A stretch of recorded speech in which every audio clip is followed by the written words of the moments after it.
So I thought about doing a what I eat in a day video as it pertains to fasting, but I thought that might be kind of boring because I don't really eat anything. So I figured, what do I drink during the course of a fasting day? Because a lot of people have been asking me, is this okay to consume? Is this okay to consume? Can I drink this? Can I drink that? I figured, why don't I just give you what I consume, and that way you can sort of do the math if it's gonna work for you or not. So I'll break down the details, I'll break down the science of every single thing that I give to you, because that's just how I roll. You can choose all of them, or you can just pick one of the options that I give you. Now, if you haven't already, make sure you turn on notifications, and if you haven't already, make sure you hit that subscribe button so you can get 3 or 4 good coaching videos per week on fasting, ketosis, and anti-inflammatory lifestyles.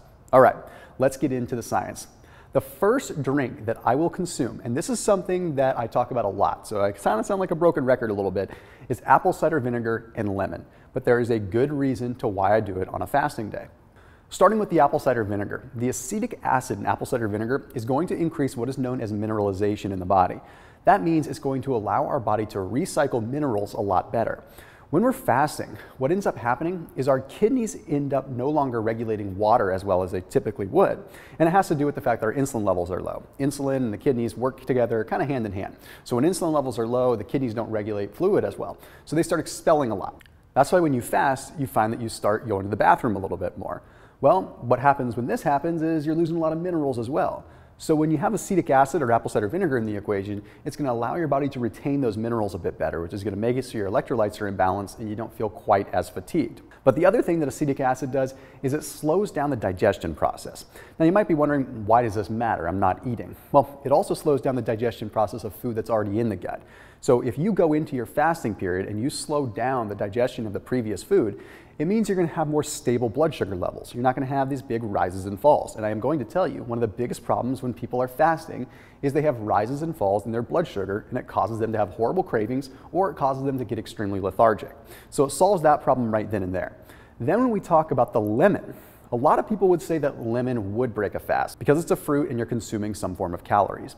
Well, I would argue that yes, that is somewhat true, but the positive effects of consuming lemon during a fast far seem to supersede the negative effects of consuming like 1 calorie coming from lemon. Now what it is the pectin. See, pectin is a soluble fiber that slows down the digestion process in and of itself, but it does something pretty interesting. It binds to fats. So this pectin binds to fats in the digestive system and slows their digestion, but it allows them to push through the digestive system a lot easier. So therefore, you have a detox mechanism that's coming into place. Fats and fatty acids can oxidize in our intestinal tract, turning them rancid, just like fats would go rancid if they were out on the counter. So the more that we can bind them with an antioxidant property, the easier they can move through the system and not have a negative impact on us, especially when we're fasting and we're trying to get the benefits of a detox to begin with. Okay, the next one I want to talk about is going to be coffee with stevia, something that I sip on all the time. Coffee with caffeine in the morning, and then decaf coffee in the afternoon, but always with stevia and always enjoying it. Now, there's a lot of obvious reasons why caffeine could be perfect on a fast, right? It's going to mobilize free fatty acids, you're going to have the energy, sure, we've got that. But let's talk about some other stuff. Let's talk about what it can actually do for you when it comes down to fat burning effects and also the satiation side of things. You see, when you consume caffeine or coffee, it's a central nervous stimulant, which means your body's going to produce norepinephrine and epinephrine, which is going to stimulate the body to start utilizing fats as a source of fuel a lot more, just as an extra energy source. In fact, there's a study that I want to reference that kind of sums this up. In this particular study, they took 12 men in a 4-way crossover study. Now, these men consumed either 500 milligrams of green tea, 400 milligrams of tyrosine, 50 milligrams of caffeine, or placebo. Well, what they found was the caffeine group saw a 6% increase in thermogenesis. Now, not only did they see an increase in thermogenesis, they had an increase in that thermogenesis without any kind of hemodynamic effect. What hemodynamic means is blood flow effect. We didn't have a restriction in blood flow, which means we were still able to keep things mobilized, keep the body moving in a healthy way without the vasoconstriction that people always seem to think there is. Now, caffeine is a vasoconstrictor, but at something like 50 milligrams in a given dose, you're not going to have a whole lot of vasoconstriction. So you're still getting the blood flow, but you're also getting the thermogenesis above that of green tea extract, above that of tyrosine. Now, coffee does something else too. It's not just the caffeine. It contains something known as chlorogenic acid. Now, this chlorogenic acid is a polyphenol that's going to be in regular coffee or decaf coffee, no matter which one you choose. And this chlorogenic acid has a massive effect on satiation, but it also has a huge impact again on insulin and glucose levels. You're starting to catch the drift here. When it comes down to fasting, it's all about keeping those insulin levels low. And when it comes down to keeping your insulin levels low, you can really manage how your body uses fat as a source of fuel. So when insulin levels are kept at bay through things like chlorogenic acid, we don't have the cravings and we get more fat burning effect. Which leads me right into the next thing that I like to drink. Now, when I'm going through a fast, I usually like to consume some form of carbonated beverage. Now, here's why. The carbonation actually does help fill up the stomach a little bit, but it also gives you something to consume that's a little bit more fun. And I'm a huge fan of consuming something like Zevia. The reason that I consume Zevia is because I can actually get the taste of having a soda without the aspartame. A lot of people end up drinking diet sodas, but the problem with diet sodas is you end up having an insulin spike a lot of times. Even the aspartame and some of the other artificial sweeteners will actually elicit an insulin spike, whereas Stevia, that's in Zevia, does the opposite. Zevia has been shown to actually reduce insulin levels and reduce glucose levels. So you're getting a double whammy effect. You're getting something that's 300 times sweeter than sugar, but you're not having a negative insulin response. And Zevia makes it really easy by actually having a sparkling water, not just a soda, because I generally like to just sip on something that's really light, really easy, doesn't have a whole lot of sweetness.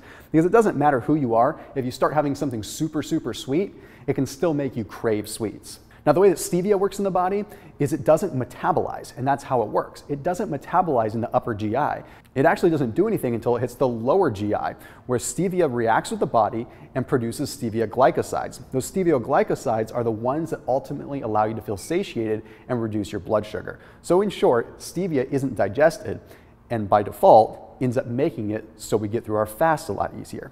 Okay, that leads me into the next one, which is going to be iced green tea with ginseng. And it's imperative that you add the ginseng to get the effect that I'm going to talk about. So green tea has caffeine, we know that, but we can take it a step further than that. See, green tea, of course, contains EGCG, epigallocatechin 3-galate.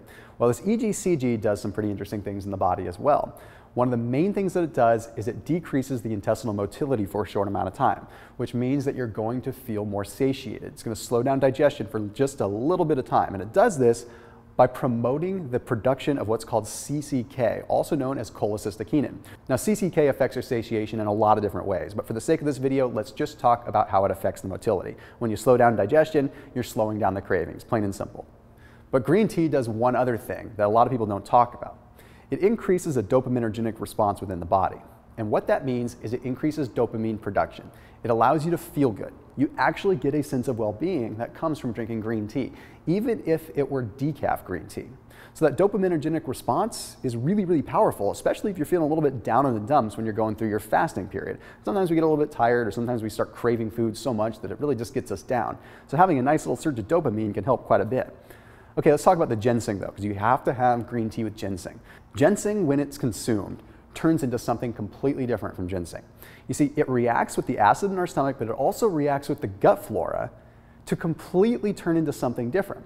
It's called deglycosylation. And what that means is the body is breaking down the ginseng into a different kind of simple sugar. And you're probably thinking, well, simple sugar, isn't that going to break a fast? Not quite like that. It's such a small, minute amount that it's not going to affect your fast. But once it has gone through this deglycosylation phase and it turns into this different compound, it has a profound effect on inflammation in the body. In fact, it's actually been shown to promote wound healing. The Journal for Wound Healing ended up finding that consuming ginseng ended up speeding up the effect of wounds healing by increasing the production of what are called fibroblasts. What does this have to do with fasting? Well, a lot of the reason we're fasting is to reduce inflammation and to recover.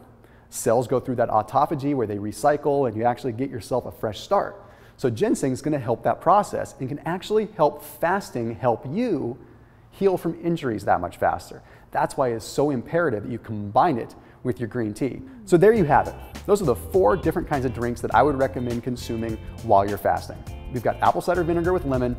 We've got good old-fashioned coffee with stevia. We've got good old-fashioned Zevia, which is going to taste awesome. And then, of course, we have green tea with ginseng. So as always, keep it locked in here on my channel. If you have ideas for future videos, make sure you let me know in the comment section below. I'll see you soon.